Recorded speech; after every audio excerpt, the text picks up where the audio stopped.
तो ये फाइल में टोटल 7 पेज है। अब ये एक इम्पोर्टेंट जियो का प्रोजेक्ट है।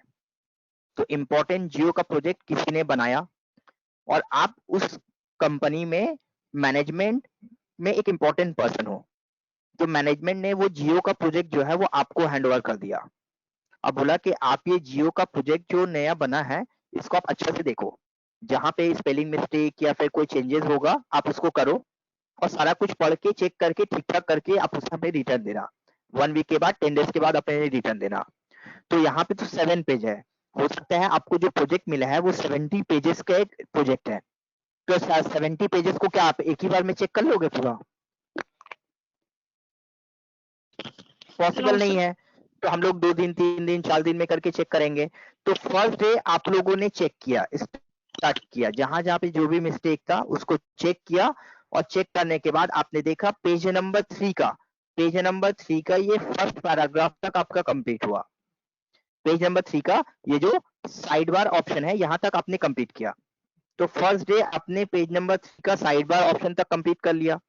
कंप्लीट करने के बाद अब आपने ये फाइल को सेव करके क्लोज कर दिया, क्लोज कर दिया। नेक्स्ट डे जब एक दिन के बाद आप फिर से बोल रहे हो चलो बाकी का हमारा जो पार्ट है कंटिन्यू करें, तो नेक्स्ट दिन जब फिर से उस फाइल को आपने ओपन किया ना, तो अब आपको बिगनिंग में क्या दिख रहा है? तो आपका कर्सर जो है वो बिगनिंग में कहाँ पे शो कर रहा है आपको? जब आपने वो फाइल को ओपन किया तो आपका कर्सर कहाँ पे शो कर रहा है? एकदम बिगनिंग में शो कर रहा है। हाँ, अब आपको जाना है वहां पे जहां पे आपने लास्ट डे किया था। तो जब आप मूवमेंट कर रहे हो ना, आपको याद नहीं आ रहा है लास्ट डे कहां तक किया था। क्या ऐसा प्रॉब्लम हो सकता है? हाँ सर। हाँ सर। जहां तक हमने काम किया था हमें याद नहीं आ रहा है। तो हम चाहते हैं कि लास्ट डे हमने जहां तक काम किया था ना, वहां तक का एक मार्क क्रिएट करके रख दे। लास्ट डे जहां तक हमने काम किया था वहां तक एक मार्क क्रिएट करके रख दे। तो उसके लिए हम लोग यहाँ पे बुक मार्क का कंसेप्ट का यूज करेंगे। समझ में आया अब स्टोरी? बुक मार्क का कंसेप्ट क्या है? तो चलो Yes, अब ये sir. बुक मार्क हम लोग कैसे डालेंगे? तो कहाँ पे बुक मार्क डालना है आपको? यहाँ तक आपने कंप्लीट किया है, cover page, header and side bar. तो ये साइड बार यहाँ पे जो ऑप्शन दिख रहा है यहाँ तक आप लोग को एक बुक मार्क सेट करना है। तो आपने यहाँ पे कर्सर डाला, और यहाँ पे कर्सर डालने के बाद यहाँ पे आपको एक बुक मार्क सेट करना है। तो बुक मार्क ऑप्शन जहाँ पे आपको सेट करना है वहां पे कर्सर रखना। अब बुक मार्क ऑप्शन कहाँ पे मिलेगा? तो उसके लिए आप जाओगे इंसर्ट में। इंसर्ट में जाने के बाद हमने इंसर्ट से ही सिंबल का यूज किया, इंसर्ट से ही डेट और टाइम का यूज किया, और इंसर्ट से ही जाकर देखो हम लोग को यहाँ पे बुक मार्क बोलकर एक ऑप्शन मिलेगा। इंसर्ट में ही जाकर हम लोग को एक बुक मार्क का ऑप्शन भी मिलेगा। तो यहाँ से जाकर आप लोग ये बुक मार्क का ऑप्शन में क्लिक करोगे। तो आपने ये बुक मार्क का ऑप्शन में क्लिक किया। क्लिक करने के बाद अब बोला define any book mark name. तो कोई भी एक बुक मार्क नेम दे दो, सेशन 1, डे 1, असेसमेंट 1। तो आपने बोला सेशन 1। बट सेशन 1 देने के जगह में जैसे आपने यहाँ पे सेशन देकर के स्पेस बार देकर के 1 टाइप किया, तो देखो यहाँ से ऐड ऑप्शन जो है वो हट गया। अब जब तक यहाँ पे नाम देकर के ऐड में नहीं करोगे तो वो तो ऐड नहीं लेगा बुक मार्क को। तो आपने सेशन जैसे स्पेस देकर 1 दिया तो ऐड हट जा रहा, क्यों? तो बोला कि ये जो बुक मार्क का नेम है ना, ये एक सिंगल वर्ड में होना चाहिए। तो सेशन स्पेस वर्ड होने की वजह से 2 वर्ड हो जा रहा, तो नहीं लेगा। तो आपने बोला हमें तो सेशन 1 ही देना है, आप सेशन 1 ही दो, बट मिडिल में स्पेस मत रखो, सेशन 1 दे दो, स्पेस मत दो। तो एक ही वर्ड रहेगा। और ये नाम देने के बाद ऐड में क्लिक कर दो। तो फिर आपने जहां तक कंप्लीट किया था वहां पे एक बुक मार्क सेट कर दिया और क्लोज कर दिया। अब ये बुक मार्क सेट करने से हमारा क्या बेनिफिट हुआ? तो फिर से हमने नेक्स्ट डे फाइल ओपन किया, तो ओपन करने के बाद हमें क्या मिला? तो फिर से देख रहे फिर से तो वही प्रॉब्लम हमारा है, कर्सर तो हमारा वही बिगनिंग में है। तो अब हमने एक बुक मार्क सेट किया था, अब वो बुक मार्क में हमें जाना है। कैसे जाएंगे? फिर से वही इंसर्ट बुक मार्क ऑप्शन में जाएंगे। इंसर्ट में जाओ, और इंसर्ट में जाने के बाद बुक मार्क में जाओ। अब आप लोग ने जो बुक मार्क क्रिएट किया है वो बुक मार्क को सेलेक्ट करो, और सेलेक्ट करने के बाद आप गो टू में क्लिक करो। तो जैसे आप वो सेलेक्ट करके गो टू में क्लिक करते हो, आप देखो आपका कर्सर जो है वो वहां पे चला जाएगा जहां पे आपने वो बुक मार्क को क्रिएट किया था। तो फिर आपको समझ में आ जाएगा कि यहाँ तक हमने लास्ट डे कंप्लीट किया था। क्लियर हुआ? नेहा, श्रुति, श्वेता, समझ में आया? हाँ, यस सर, क्लियर है। तो ये बेनिफिट हमारा है बुक मार्क का। हाँ, तो पहले हाँ, हम लोग को सर। समझना होगा बुकमार्क होता क्या है। जस्ट दिखा दिया, समझा नहीं तो फिर बेनिफिट नहीं है ना। पहले हम लोग को समझने से बात को अच्छे से समझ में आती है। तो आपने डे 1 तक यहाँ से कंप्लीट किया था, फिर यहाँ पे बुकमार्क दे दिया, फिर उसके बाद आपने कंटिन्यू किया और कंटिन्यू करने के बाद आपका पेज नंबर 5 में जाकर के 4 में जाकर के आपने यहाँ तक कंप्लीट किया। नेक्स्ट डे पेज नंबर 4 का इवन ऑन अनदर डिवाइस तक आपने कंप्लीट किया। तो आप जब सेकेंड डे में इवन ऑन अनदर डिवाइस तक कंप्लीट किए, तो थर्ड डे जब आप ये फाइल को ओपन करोगे, तो थर्ड डे जब आप ये फाइल को ओपन करोगे तो आपका कर्सर कहाँ पे जाना चाहिए? आपका कर्सर ये इवन ऑन डिवाइस में आना चाहिए, ना वो साइड बार ऑप्शन में आना चाहिए।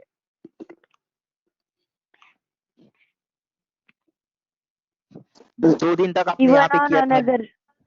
सर हाँ, तो साइड अभी बार यहाँ पे तो साइड बार पे हमने बुक मार्क सेट करके रखा है, बट अब तक हाँ। हमने यहाँ तक चेक कर लिया। अब तो हमारा जो ये आना चाहिए, तो यहाँ से कंटिन्यू होना चाहिए ना। तो यहाँ से कंटिन्यू होगा नहीं, Yes, क्योंकि sir. हमने तो यहाँ पे बुक मार्क सेट नहीं किया है। तो फिर क्या कर सकते हाँ। हैं, फिर से यहाँ जाकर के हम इंसर्ट में जाएंगे और इंसर्ट में जाकर बुक मार्क में क्लिक करेंगे। तो अब हमारे पास 2 ऑप्शन है। यही जो सेशन 1 का बुक मार्क है, उसमें फिर से ऐड में क्लिक करो, तो ये नया लोकेशन के लिए बुक मार्क ले लेगा।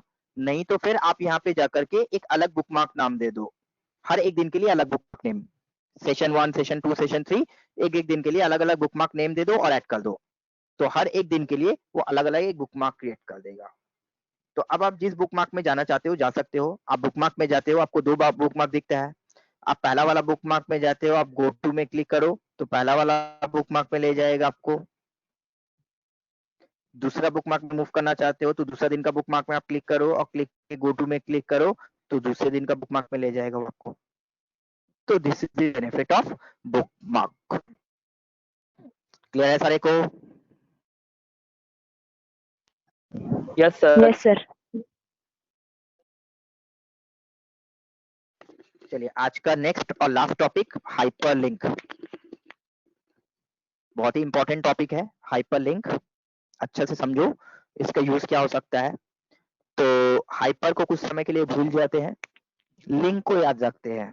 तो लिंक वर्ड से क्या समझ में आता है आप लोग को?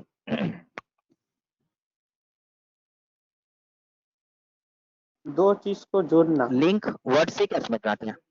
2 चीज को जोड़ना।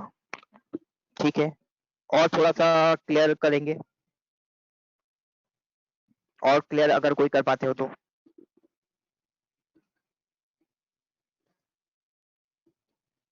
और कुछ आइडिया किसी के पास? लिंक जैसा आप लोगों ने देखा ना, आप लोग को हम वीडियो का लिंक प्रोवाइड करते हैं, क्लास का वीडियो का लिंक।